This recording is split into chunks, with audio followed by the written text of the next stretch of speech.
What's up guys, iJustQuad here, and today I wanted to do the mid-range phone comparison. Now you might be like, what is that exactly? Well, I'll tell you. But yeah, let's go ahead and get into it.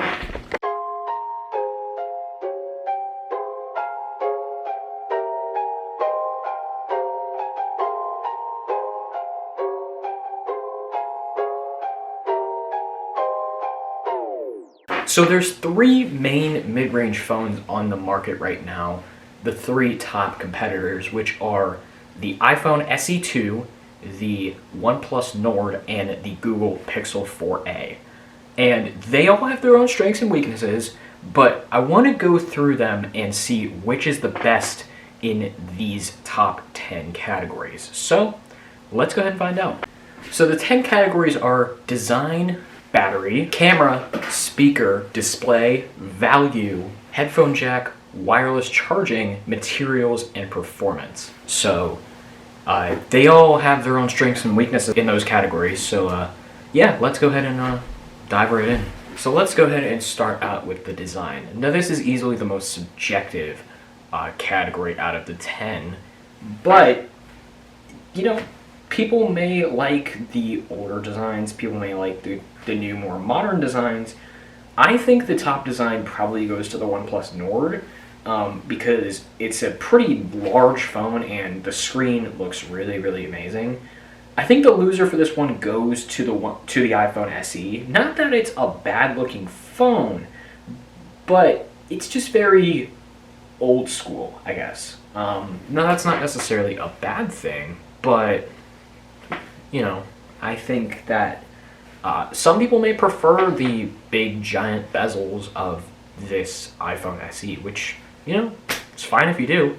Not everybody has to like one thing, floss, but yeah, that's my real take on that. The Pixel 4a also does look pretty good as well, but I'm gonna give this one to OnePlus Nord.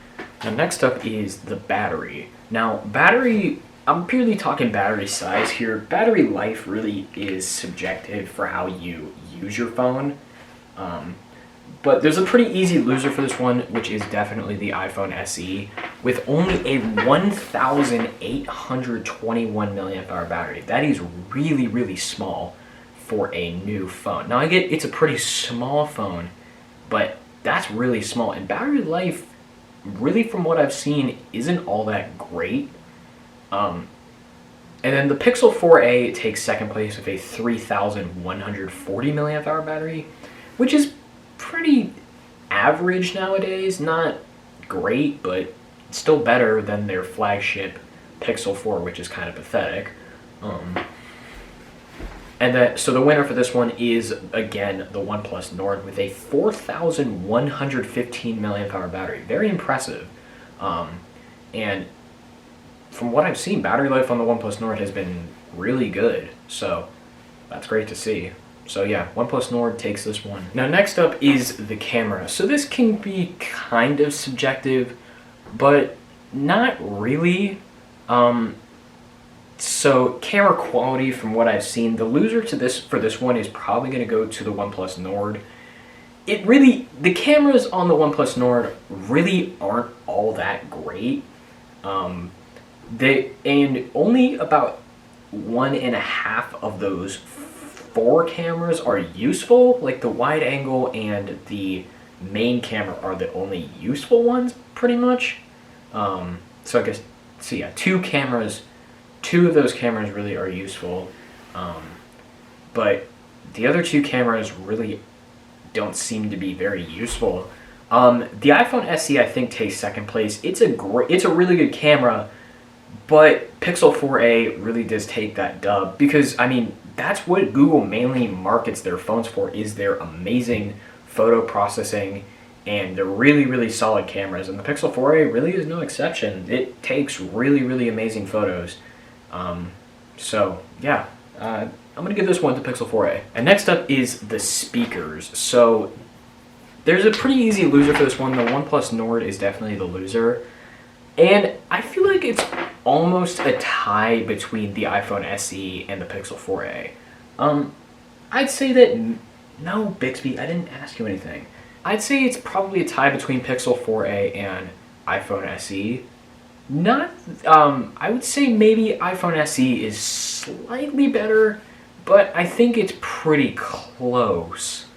So, yeah, I'm going to give that one a draw between Pixel 4a and iPhone SE. And next up is the display. Now, there's a pretty easy loser for this one, which is definitely the iPhone SE with a 4.7-inch display, which is not very big by 2020 standards, and also with a pretty low resolution. I think it's like 1176 by something. Let me look.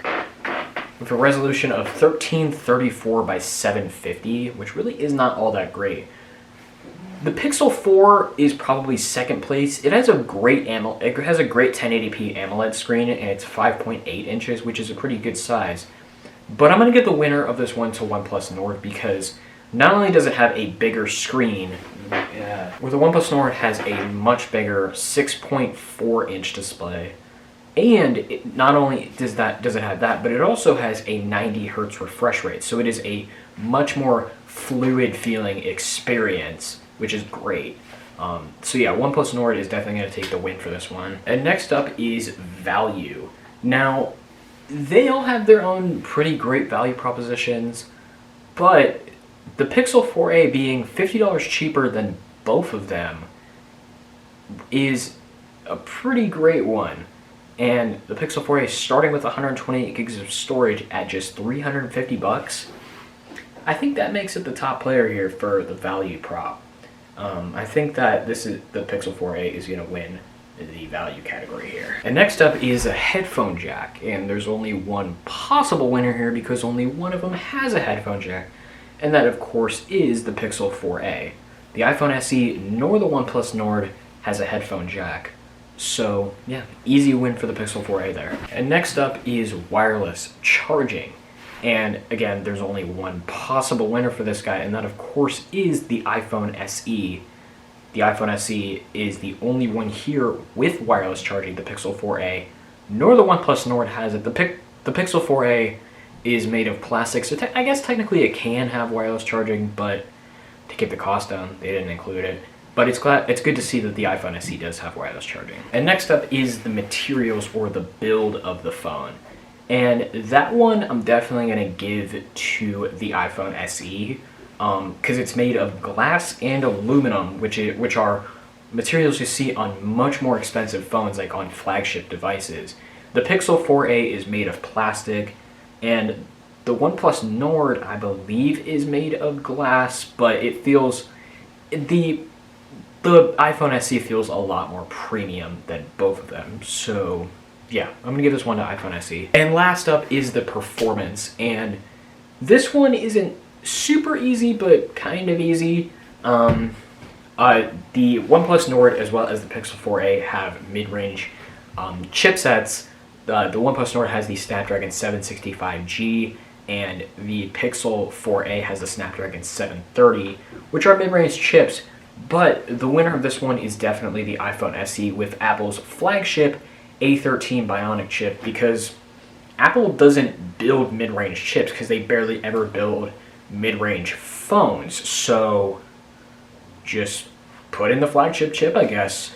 It works out. So they all have their own strengths and weaknesses. But it seems like for this one, it's mostly a draw between the Pixel 4a and the iPhone SE. The OnePlus Nord is not a bad device by any means, but if you're looking for something with wireless charging and premium materials, then the iPhone SE is definitely the way to go. If you're looking for a great screen and a great camera, then the Pixel 4a is definitely the way to go. And if you're looking for an amazing screen and a stock Android experience, then the OnePlus Nord is definitely what you want to pick up if you're looking for a mid-range phone. And with that being said, that is going to wrap it up for this video. Hopefully you guys enjoyed. If you did, make sure you guys smash that thumbs up button, hit that subscribe button down below, follow me on Snapchat, Instagram, Twitter, and TikTok, and make sure you guys go ahead and subscribe over to the podcast channel. The first episode will be premiering October 17th at 9 p.m. Eastern time, so be ready for that. And with that being said, I'll go and catch you guys in the next one. Peace.